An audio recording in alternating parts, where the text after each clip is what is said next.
to get back in the game. Oh, we're down, you know, they're about to take Baron, whatever. No, catch them, knock Faker into a wall and kill him. And these kind of plays, a lot of teams won't make them because they're too afraid. Yeah, I actually want to see CLG raise the pace of this game and pressure SKT. They showed it there in the mid game a couple of times. Ooh, actually, mirrored ban. We're gonna see the same. Same as last time. SKT don't feel like they're going to change anything up. So if the bans do not change, do the picks change at all? The Ekko flex is already locked in. Azir, Ezreal was the first rotation in game 1. Yeah, you can go Azir, Ezreal again, or you can go like Azir, Soraka if you want to take that away from aphromoo. I think the Ezreal pick is very key for SKT. Again, they know CLG just have the option to play aggressive and they want to be able to play defensive and reactive and then just scale up. I love it when both teams are confident that what went wrong was play. My only problem with CLG's comp in the last game is I feel like they picked too much for each individual lane and not for the team composition. People are cheering, they find it very funny, and it's gonna be the 100%. same. Yeah, it's going to be the same. The crowd loves it. Nami's locked in. GG, let's do it again. All right, so right off the bat, things we're looking for. Darshan, not to suicide solo. aphromoo got picked off quite a few times. He's got to watch his positioning on Soraka a lot more. And I actually, on SKT side, we could see more out of Blank than we saw in the last game. But again, with CLG's composition, the problem they ran into once we got out of the laning phase is the fact they want to play on 3 lanes at once. But when you're against a Thrundle, that lane is kind of blocked, because Thrundle will beat both your guys in split push, especially because Ekko will go Abyssal Scepter. That means you have one lane you're losing in the side. You will never have pressure in the mid lane because that's an Azir sitting there. You only have one lane where you can actually pressure with your teleport against technically no one. That's the lane CLG got to play around, and then you need these flanks with TPs in behind SKT when they try and take Dragon, when they try and siege. If they can't pull it off, they will lose again. Well, we're going to find out if CLG not only can play their team compositions better, as you can see both Stixxay and Koma, gigantic smiles on stage. Didn't even need a new page, just like same thing. The thing that I love is both of these teams have got great support staff behind their players, and it's a big part of the reason they are successful. Now we see whose support staff can feed that information to their players and which players can make actionable changes. You guys know the deal at home. Jump onto Twitter. Same picks, same bans, but a whole game worth of information. Same players. But subs are here, but they're not being pulled in, Kobe. Not yet. Not yet. Not yet. Everyone was wondering if Bengi was going to get pulled in. You can see the trophy on screen. North American LCS CLG are down 0-1 in this best of 5. And some shaky, nervous plays in the opening game of the set cost them some control. Let's see if they can fix it. Deficio, one thing you did praise was a little bit of a read on Blank's early game. Challenging around that Raptor, trying to push into the jungle, but then they bit off more than they can shoot. Right, I mean, SKT, as we talked about, when they have lane swaps, like to move Blank into the enemy jungle on the opposite side, so like down here near the Raptor camp, enemy red buff, see if you can steal that away in the swap. But as we talked about, aphromoo invaded, you know, push him off, invaded into his jungle, delayed it. We're basically setting Xmithie up to become a monster in the jungle against a very underfarmed Elise, but then all the kills happened. And again, CLG do want that lane swap, but they don't have deep wards to work with. Change from the previous game. There was a number of wards placed. No shuffle just yet, although you can see Stixxay and Afro retreating to the jungle, and with Darshan coming down, it looks like that lane swap will be initiated. And it's an interesting thing because 2v2, CLG will actually do fine. But it's a 1v1 for Darshan where they're so afraid of the Thrundle because he will destroy the puppy, obviously. We see a very standard start here from Xmithie and Nidalee. You trap up your Wolf camp and your Raptor camp. You start Wolves. You're doing really fast. You go to Raptor, and then you can invade an enemy. Good damage from Hihi, but the support from Wolf. And Hihi played very aggressively during the course of the laning phase on that Ekko. Yeah, SKT also trying to start both sides here.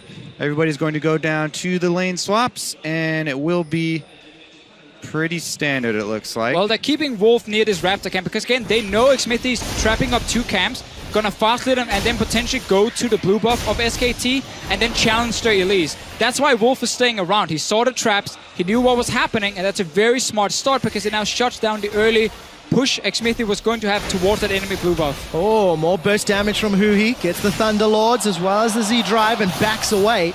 Let's see what sort of control this gives him early on, because Faker can just sit back and farm nice and safely. I'll find out. Another dash, phase dive forward. Time Winder secondary proc won't hit, and Faker is still under pressure. Now we just get standard swap from CLG. Darshan is already on top side. Obviously also Xmithie is getting the jungle up here. No risky plays by SKT's jungle and AD carry, or jungle and top laner. The main thing is that CLG are a half a wave ahead here. They are going to get the tempo advantage, as Crepo likes to point out. I mean, it's a thing we talk a lot about normally. The tempo, it's so important when you have these standard swaps where you keep trading out of turrets, because eventually you will get to a tower way before the enemy team, and you can take that tower down and they can't really do anything in return. SKT, though, as a team, if there's a big criticism for them normally, is I feel like in lane swaps they actually do not understand the tempo part, or they don't care about it, and often end up falling behind there. But you can see them making up for it. Duke is down here with the Thrundle, hammering away on the tower. Red buff very slowly secured there by Xmithie and aphromoo. Tower secured by CLG. Not that big of a tempo advantage, I think, with CLG committing to the jungle. Every little bit counts here, especially with the top laners. I mean, we're normally just talking like 5-6 seconds is a good advantage. When we're talking the first tier 1 tower, it basically means there's less time for Duke to sit and farm up some of these minions here. Thrundle as well does not have any AoE wave clear at this point, so he can only get a few minions, and then he has to just retreat once he sees the enemy AD carry and support show up. You can see Stixxay getting spotted on that ward down the bottom lane now. So Duke knows, okay, get a few minions, and then he just has to back away. Also keeping track of the junglers in this swap. There are extra camps for Xmithie, and he's already one ahead of Blank on the Nidalee. Once she gets the early lead, it doesn't stop. Faker, of course, trading again continuously with Hihi. Still a flash available every time Hihi uses a cooldown. Faker just steps forward, contests each and every CS. But Duke and Darshan, in terms of this lane swap, they're even continuing just farm out and play a pretty standard lane swap thus far.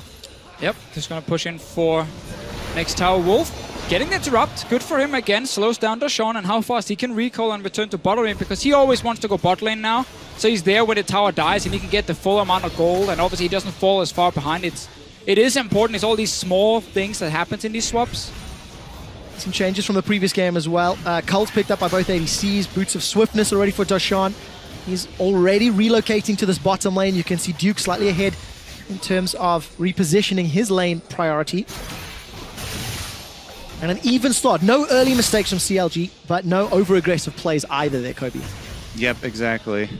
Pretty standard lane swap for both sides. Hihi's doing well in the mid lane versus Faker. And now the big question is, because this tournament so far, we've seen quite a lot of teams value Dragon in these lane swaps. So they would then take the bot tower for CLG, realize they were ahead in tempo, and then run down and start taking a Dragon while they give up the Rift Held to SKT. But that is something that has started here at MSI, not something we have seen a lot back in the LCS before, and where you would then instead recall and go top and then push for the enemy tier 2. And that is a crucial part of what CLG would like to be able to use when they want to set up those flanks later in the game. If you have priority on Dragon, whoa, Hihi in the mid lane. Hold that thought. Exhaust is already used. Teleport coming down from Darshan. He actually finishes it. Faker's flanked. Forced to flash. Xmithie chases with his own. Pouncing forward. Stixxay's looking for first blood and finds it. Very greedy gang by SKT. They're chasing down towards the bottom side of the map where we have so many CLG members. Xmithie though. He's got no flash, remember. Bang's looking to chase. aphromoo comes forward. The Equinox will silence Wolf temporarily. Darshan's the one that's bitten off a little too much, and he's forced to back away with a flash blown. But again, the big mistake here by SKT, you know there's so many guys on the bottom side. You can never chase down towards that river and they'll lose a kill. Yep. Okay, so it is going to be a lot of give and take. We'll go over that after we get back to the main stage. Here is the replay, and this is because, you know, Faker is trying to run down to CLG's side of the lane swap. This is something you always have to keep in your mind as a mid laner in lane swaps. It's not really your side of the map retreating down to the bottom there. But yeah, so what I was going to talk about is what CLG traded for that is a lot of farm here on the Thrundle. Duke remained top lane. He has teleport advantage as well. Now, Thrundle is already a champion that can bully Poppy solo 1 versus 1, so they do not want to have Darshan meet up with him. And the extra teleport advantage as well means that it's a very easy secure for SKT to get that dragon stacking that you talked about. Yeah, no challenge here from Council Logic Gaming. The CS and lane advantage that Duke has built up, somewhat equalized by Hihi in that middle lane, getting the assist. And interestingly, on the 16 games that SKT have played, they've given up 9 first bloods. That's the first one onto Faker. despite all of the focus and attention that he has pulled this entire tournament. Gonna have to see if SKT can now play around this Thrundle. The Thrundle with the bit of experience lead and the early Tiamat that they can try and use. Let's see. No one is hard committing for any pushes in the side lanes anymore. Everyone is just sending the AD carry to push out a wave. On his own though, so he's just actually gonna push the minions straight into the enemy top laner. They're gonna catch whatever they can. And again, that's why we've seen some changes this tournament to the traditional Western lane swap. And it's more about securing a kill in mid lane, getting an early dragon, start stacking there instead, and less about pushing for a tier 2 tower. Yeah. Early level 1 Nami ganks, early level 1 Sona ganks. Different things. Exactly. And of course, first blood in this particular game picked up by Stixxay. Arguably one of the most valuable players on CLG. Giving him that BF sword and the cull, so there's a lot of power in this ADC already. And he's crucial to the way that CLG like to play around these teamfights. This is a little bit of a different look than the standard teamfight from CLG. This is, again, their look on the diving the backline, and Stixxay is, you know, kind of weaving in and out, fending for himself with aphromoo, trying to heal him and keep him upright while the two solo laners take out the backline. But that is one of the problems about the CLG comp. If we look at like all 5 picks together, is like Soraka is going to stay in the backline, obviously, and heal. She's not going to follow you when you dive. And we've seen that manifest itself with multiple times where aphromoo on the Soraka's getting caught out of position. It's very difficult to position Soraka in a comp like this. But it's basically CLG saying, you know what, we want to pick for each individual lane. And Lucian Soraka is a very strong 2v2 lane, so we're going to see if we can bully one of the lanes with it. Obviously, we know the Ekko is the blind pick choice for Hihi as well. So they might not have a lot of choices in terms of how they want to put the comp together. Right now, the Duke is trying to get some farm on top side. SKT needs to mirror what's happening up here. And they are trying to do exactly the same, but they're giving away a lot here. I don't really like this too much from SKT. Well, tower should be going down shortly. Duke is looking to contest, takes a lot of damage. Stixxay with that BF sword, a full channel on the culling, flashes forward, heals used as well, picks up a second kill. And we've seen this time and time again, the CLG bot lane going for those kills, whereas SKT now trying to answer here, but Darshan gets away. The spear lands onto Bang, and Xmithie's pouncing forward. A great defensive cocoon from Blank will buy some time. The spear! Xmithie's gonna get the prowl. His pounce is available. Elise goes up and comes down. 3 members of CLG Gaming are surrounding, but Hihi cannot pick up the kill. Chrono Break is available, forced to buy some time. Turns his attention onto Wolf. The exhaust will mitigate that damage. Time Winder comes back, and it's Bang on the board. During all of that skirmish, though, the top turret did go down after the kill they got as well. Now spears are coming from CLG to try and delay SKT from resetting. That was such a risky play by SKT. Honestly, they rely more on the individual ability in a skirmish like this to get something out of it. And as we watch it again, it feels like something spurred on by CLG's successful play up top. And it kind of had a spur of the moment. SKT, oh my goodness, we need to answer. Blank dodges here. That's one of the bad feelings when you dodge and the person on your team behind you does not. But again, CLG, they're outnumbered here in their own jungle because of the top lane push. But again, this is my problem with SKT sometimes in these lane swaps, where a lane swap is more than just the first tower dying. It's also what happens, you know, the following 5-6 minutes where you keep swapping lanes around. They saw Stixxay build that top wave for such a long time, and yet they reacted so slowly they had to rush between 2 towers with no minions and had to basically outplay CLG to get something and instead of take the safe play. If there was one thing CLG was good at, it is the early game, showing that they can read the map. Despite mistakes against Flash Wolves, CLG Gaming are up nearly 3,000 gold. They've got the tower advantage, the kill advantage, and a completed Essence Reaver for Stixxay already. Yep, one of the things that CLG were listing in their interviews as advantages they felt they had over SKT, the ability to play those early lane swaps for global advantages. As well, another thing they wanted to list was the team fighting. We saw instances of it in game number 1. Clear focus on this mid lane. Xmithie's been spending a little bit of time. We see Afro throwing some love this way as well, and Faker continually forced to defend. As now CLG starting to group up. They pulled Stixxay up here as well, so tower pressure definitely incoming on this minion wave. Hihi trying to zone them with the parallel convergence, but SKT push him off it. Yeah, not going to find anything. Stixxay gets a lot of damage down onto that tower.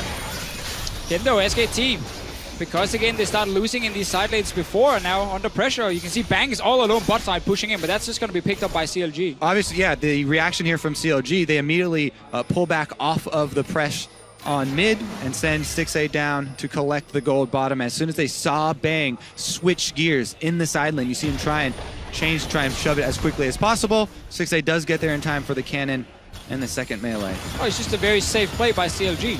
They're not going to lose anything by moving mid lane and just get a few hits on tower because they see the Ezreal on bottom side. Wait for him to slow push it in and then walk down and pick up the wave. So they're in control at the moment. Yeah, and I think that's an important adaptation that CLG have made. Before we saw them go for mid lane dives at that time. So good. Here they go for a mid lane pressure play, but this time Faker goes down to the bottom side where SKT do have control of the jungle. And look at all the vision. Basically opposite. CLG have got top quadrant control, pinks, a couple of stealth wards, SKT down, somewhat mirrored in that outer turret down bottom of the extended siege. But take a look, there's a setup for a dive. Counter Logic Gaming, they're looking for blood. Defensive flash and the pin against the wall. Faker's in trouble and he's down. The tower will be the focus as the hammer comes down, sending Blank away. Darshan's chunk low. Blank will be forced to run. It was Duke that caught the verdict, but the tower still stands. Raising the tempo of the game, increasing the speed here from CLG. What we were looking for them to do in game number 2, they catch Faker off guard. No summoners burn from him, stun lock from CLG. That's exactly what I'm talking about with the Ekko Poppy pick and diving the back line. Let's see if they can do it again. Hihi throws down the convergence. The stun will not land, but Duke is pinned against the wall. Darshan is now caught off on the wrong side of the river, running for his life. Afro puts a slow onto the rest of SKT. Darshan continues to run and will get tagged by the True Shot Barrage. Now Hihi's in trouble. CLG have gone too far. Defensive flash away. Stixxay's back on the front line. Faker's going to rejoin shortly too. Essence Flux tags CLG. Tidal Wave knocks up 2 and Afro's in trouble. The convergence stuns up SKT, but here comes Faker. Emperor's Divide is available. Cocoon finds no one and CLG stay alive. That very aggressive, over-aggressive re-engage from CLG is going to cost them their mid turret. Big punish from SKT here. Still, again, we see some good plays by CLG. Actually, some very safe plays at first. Even that dive, they knew, knock Faker into the wall. If we miss it, we can always just back out from this tower. But then they just want a little bit too much. This dive in itself actually is very, very well executed. You smack Faker straight into the wall with the W from Poppy as well, so no dash from Faker available. You just take the kill and you now disengage. And be happy with this, because your AD carry was on the bottom side. You don't need more than this. Yeah, aphromoo there, layering the silence after the stun so that Faker can't get out. Darshan setting that one up. That's why there's such a big advantage when you have the initiative in these diving comps. CLG gonna strike back here, take up that dragon. That's where you always gotta go back, hindsight 2020. Shoot Faker just to flash instantly when he sees the Poppy coming, because he knows he's next to a wall and the Poppy W being active. Yeah, exactly. He goes for the dash, which is interrupted the greedy by this, play, exactly, saving your summoners there. But Darshan punishes. Meanwhile, though, as you said, CLG, one good play, then make a mistake right after, and SKT get the mid lane turret to open up the map. Well, what does this mean for the state of the game? Still a gold lead in the advantage of Counter Logic Gaming. The towers and dragons are bang on even. And SKT have still got that monumental advantage with Duke's Thrundle. He's still up 20-odd CS. We know how he's going to be able to out-duel the answers CLG can put forward. Right, and it would be the same if he was even in farm. He would still be able to win that 1v1. He's building purely for 1v1 with the Ravenous Hydra as well, getting that sustain after Titanic nerfs happen. So it's basically about where can Hihi go on the map now. If you keep Darshan in the Trundle lane just to play defensive, Hihi is the man you send to the side lane to put pressure on Bang. And you try again, play the map. Do not just run straight mid on to Faker, because he will punish you. Exactly. They need to play with the double teleports here, look for those flanks. They have the teleport advantage ×2, since their mid laner has it as well. And they want to try and catch Faker off guard again, jump on him like they did before. Now we need to look at it from SKT's point of view, though, completely the opposite. Definitely, yeah, because obviously SKT wants to team fight with the 4 members in the mid and have the one guy split pushing in a 1-4 composition. So for them, if they can ward up the river and just kind of play reactive at the moment, it's fine. Once they start seeing Hihi split push on the bottom side, though, they need to be ready for these TP flanks to happen. They need to be ready to make a play themselves, but know which walls are behind us, how can we avoid a potential engage. That's where Nami does well. If someone TPs on a ward, you can actually time it with Bubble or Tidal Wave and stop that flank there. All right, going to help out if Wolf is in the right place at the right time. There's not a lot of deep vision for Counter Logic Gaming to make use of. SKT going with a flank move here. Actually, they've got everybody mid. Xmithie's going to sidestep the Tidal Wave, is slowed by the Tidecaller's Blessing, and forces a flash out of Xmithie, but they defend the tower. Yeah, definitely needed kudos here for Wolf on this Nami pick. A lot of people questioning it. He's had some key bubbles. Gets a summoner spell there, SKT with the side swipe.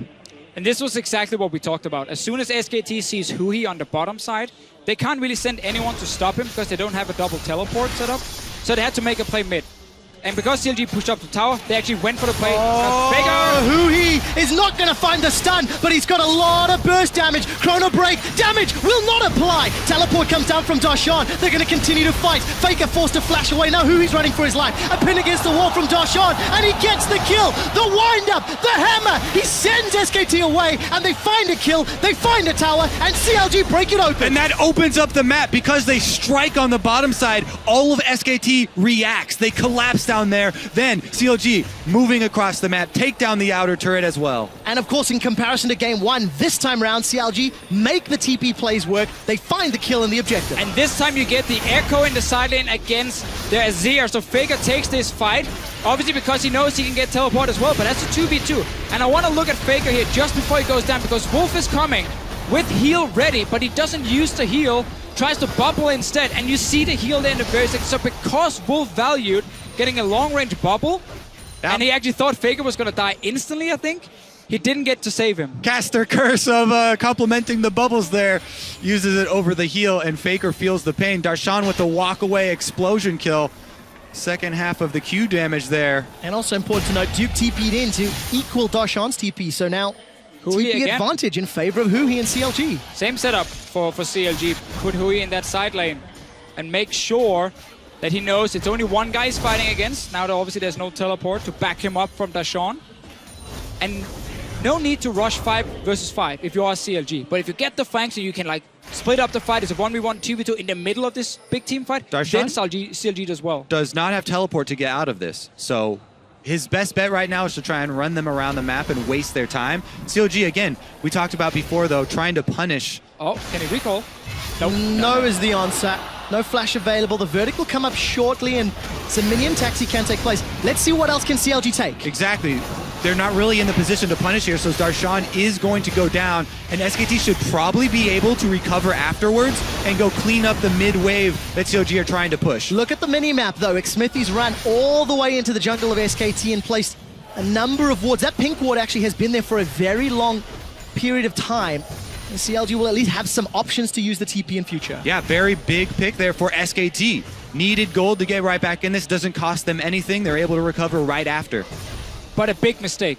From CLG, for sure. Never, ever, ever start split pushing unless the rest of your team is ready as well. You want every single lane to push at the same time. So if they run 4-man bot, you just take a mid tower instead. Exactly. The reasoning behind why CLG aren't able to punish for that. The reason we say usually when you run the team around like that, the rest of your team gets to punish on the other side. Nobody in position there to make it happen. Just, again, a mistake we see from some top laners where they value getting that one extra wave pushed up and then don't realize the rest of the map is not in position, because it's always about pushing the waves first, make the plays after. We'll find out how CLG bounce back. 10 seconds till the next dragon. Counter Logic Gaming still are in the lead with towers, with kills, with gold. But the next contest, the Dragon has been a pivotal point already during the 2 games. Yeah, and another thing that we do need to look at from SKT's perspective is the vision game. Not only did they get much needed gold from that pick, but they got to lay a bunch of vision down, setting up for this Dragon, which they desperately need to work around because, again, the pink wards behind them, watching out for these flanks is very important. CLG are actually making a move up on the Baron side and just give away this Dragon. So SKT, basically one of the other ramifications of that last play where Darshan got caught out is this Dragon control. True Shot Barrage was used to scout the Baron. Obviously no one from CLG was there. Hihi set up on the bottom lane with teleport available and is going to go toe-to-toe with Duke. Duke's already used Subjugate, so that healing will be up. Yeah. Hihi's forced to run for his life. Does not want this fight. Not forced to use anything more, though. Hihi tried this last game, and exactly the same thing happened. Faker doesn't want to let him get away with it. Oh, Chrono Break and TP are available. Hihi's going to run for his life. Faker is looking for the kill. 2 members of SKT chasing onto Counter Logic Gaming's mid laner. Flash is coming up. TP's available too. Ekko's a much quicker runner than Poppy is, though, and Hihi can buy a lot more time. Again, let's look at what our CLG trying to do on the outside. They're just waiting around and actually losing out on the minion wave control of mid as well. The rest of CLG moving towards but they're going to go Faker is going to continue to chase. Faker's going to find Hihi. Exhaust has been used. Good damage, though, from Hihi onto Faker. Duke has teleport as well. Remember that. The threat. TP available for Duke. This could be a 4v4. No stun onto Blank. That means CLG will look for the disengage. Bubble, not going to connect, and CLG back away. The second time that SKT make a side lane pick and CLG are not able to punish them for it. Plus, Duke continues to push on bottom. That's an extra turret on top of it. You need patience when you want to make these plays as CLG. It's always one individual member saying, I don't care where the rest of my team are, I'm going to try and make a play in a side lane. Hihi did exactly the same thing in the last game. He tried to 1v1 Duke, he lost the 1v1, now he tried again, where one more time, the rest of the map is not in position for CLG. They're pushed down towards their tier 2 towers, so when you get caught out there, there's nothing the rest of your team can do, because keep in mind, CLG doesn't have any hard engage. Like, the only way for CLG to start a fight is a TP flank. That's one of the downsides, obviously, of running like a Soraka Nidalee combo, is that you can't really start the fights. Yeah. So in case, you know, or if we saw more engaged on the side of CLG and they started making these 1v1 plays, 1v2 plays, then they can force something. But that's not what that composition is supposed to do. So Counter Logic Gaming not really playing to the core tenets of their team composition. And, you know, some credit to SKT, not flinching, despite being down in gold, despite being down in some of the global plays. I want to just mention, when SKT lose games, they've lost 5 this tournament, they average a 48-minute game time in their losses. That is how hard it is to beat SKT. And despite the small advantages CLG have, they're giving away any of those early leads and allowing SKT even more opportunities in this game. A lot of it comes down to the fact that SKT makes a lot less mistakes than other teams. Every team will make mistakes from time to time, but just depending on how many do you make. Set up down bottom for CLG as the mid lane gets pushed off, but the 2 solos are going for the kill on Duke.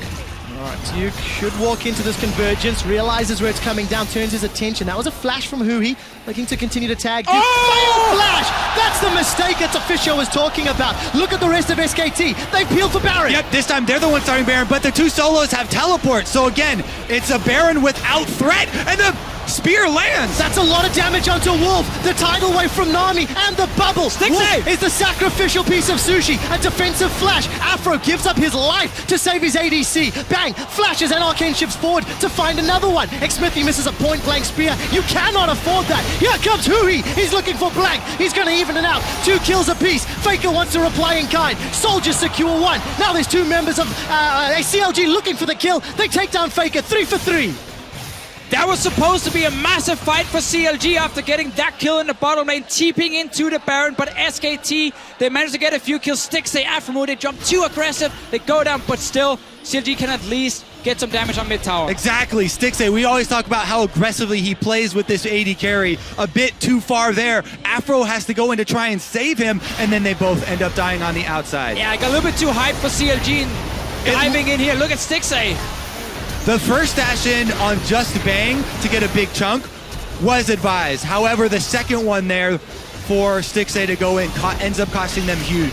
The solos are able to clean this up though and capitalize after, at least making it a wash for CLG. But again, SKT, actually Faker uses flash aggressively to answer that kill.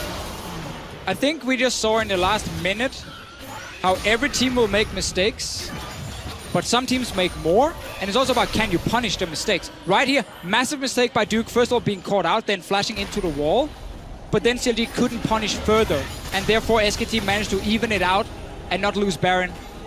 Despite the even kills, CLG had to invest 2 teleports for that. The one way that their team is looking to open up the map, and now Duke can split push and teleport in to his heart's content for the next few minutes. Right, the way that SKT want to play this game is slower and calmer. The more flashes that are gone, the more teleports that are gone, the more variables that are gone for SKT makes it much easier for them to try and play their standard team comp.